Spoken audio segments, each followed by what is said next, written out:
Assalamualaikum warahmatullahi wabarakatuh. Perkenalkan, nama saya Ana Heronisa Hasurlah dari kelas 12 IPS 1 nomor urut 6 SMA Negeri 21 Makassar. Saya akan menjelaskan mengenai tantangan dari makanan khas Sulawesi Tenggara beserta solusinya. Sebelum itu, perlu kita mengetahui bahwa makanan Sulawesi Tenggara ini terkenal dengan sambal dengan berbagai macam rasa, seperti pedas, asin, hingga asam menjadi nilai lebih dari makanan Sulawesi Tenggara ini beserta resepnya. Makanan khas Sulawesi Tenggara yang pertama itu satu, ikan dole. Tantangannya yaitu pertama, proses pembuatan ikan dole lumayan sulit karena ikannya harus ditumbuk terlebih dahulu hingga halus dicampur dengan parutan kelapa dan telur dan kemudian digoreng berbentuk segitiga. Kedua, tampilannya kurang menarik.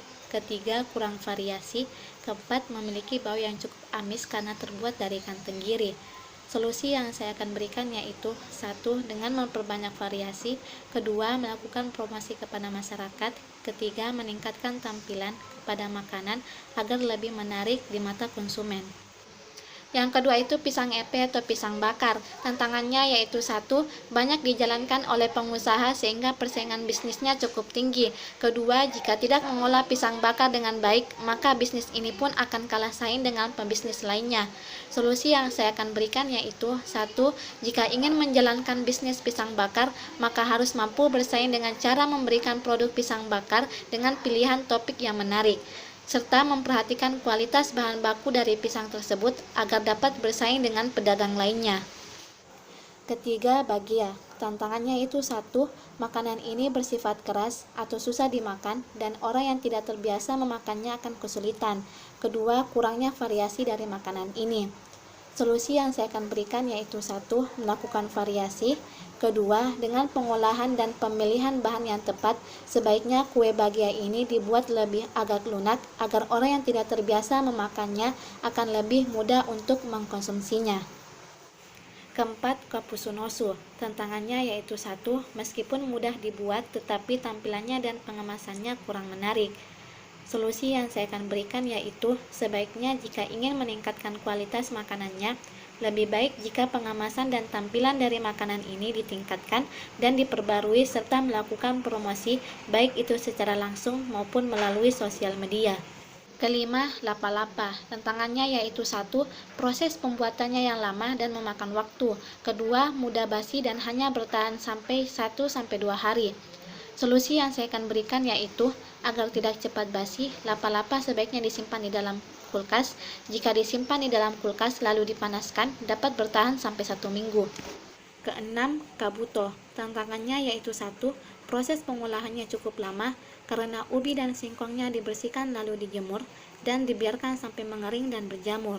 Kedua, penjual kabuto masih sangat langka. Ketiga, kurang diminati. Solusi yang saya akan berikan yaitu melakukan promosi dan pemberitahuan mengapa kabuto layak untuk dikonsumsi, serta melakukan variasi pada makanan tersebut, seperti penambahan topik dan lain sebagainya.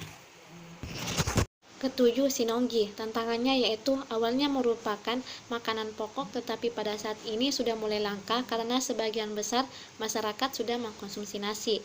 Solusi yang saya akan berikan yaitu melakukan lagi variasi baru pada makanan tersebut. Kedelapan, karasi. Tantangannya itu satu, proses pengolahannya cukup sulit. Kedua, persaingan penjualan cukup ketat.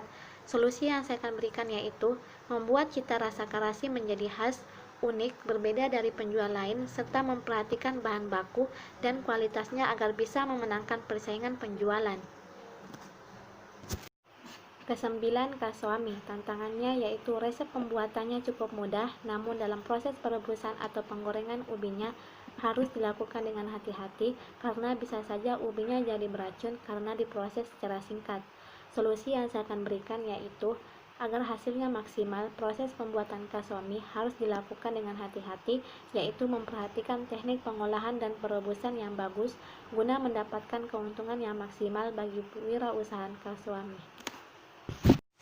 Ke-10 yaitu patikala. Tantangannya yaitu patikala memiliki rasa yang cenderung pekat. Solusi yang saya akan berikan yaitu dengan melakukan pengolahan yang tepat, rasa kecut khas buah petikala ini nyaris tidak terasa dan rasanya menjadi sangat enak. Terlebih lagi jika penyajiannya ditambahkan es batu. Itulah penjelasan mengenai tantangan dan solusi makanan dari khas Sulawesi Tenggara. Kurang dan lebihnya mohon dimaafkan. Wabillahi taufik wal hidayah. Assalamualaikum warahmatullahi wabarakatuh.